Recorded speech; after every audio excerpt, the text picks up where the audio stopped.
Salut tout le monde, ici Bruno Savard. On prend comme à l'habitude 3 minutes pour regarder ensemble ce qui se passe dans l'actualité. On va beaucoup parler de vaccination aujourd'hui. Allons d'abord à Vallée-Jonction chez Olimel. C'est un endroit où on vaccine en milieu de travail en ce moment. Et ajouter à cela qu'on ajoute 25 $ pour les personnes qui vont recevoir leur première dose de l'AstraZeneca et 25 $ supplémentaires lors de la deuxième dose. Et comme je vous disais, les gens n'ont pas vraiment besoin de se rendre très, très loin parce que ça fait partie du programme de vaccination en entreprise de la santé publique de Chaudière-Appalaches. Et ce matin, il y a 70 employés qui ont levé la main, qui se sont montrés volontaires là, pour recevoir ce vaccin-là. Et on prend la chose très au sérieux chez Olimel parce que lors de la première vague, n'oublions pas qu'on a eu une éclosion là-bas avec 122 cas positifs au virus.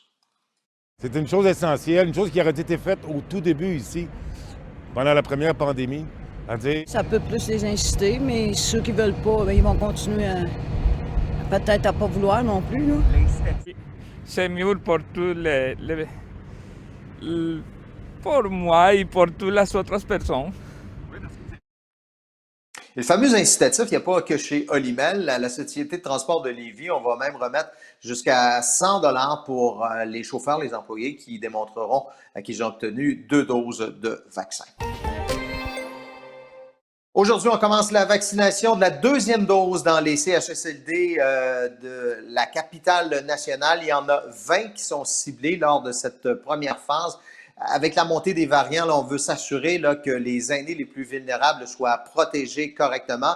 Donc, dès la fin, puis on dit que ça va aller rondement, là, dès la fin de l'administration de ces deuxièmes doses dans 20 CHSLD, il y en aura 21 autres qui vont s'ajouter pour, au total, administrer les vaccins dans 41 CHSLD. Pour l'instant, il n'y en avait seulement que 2 qui l'avaient reçu, cette deuxième dose. Et notez que ce sera du Pfizer pour la deuxième dose, compte tenu que du côté de Moderna, on est en rupture de stock.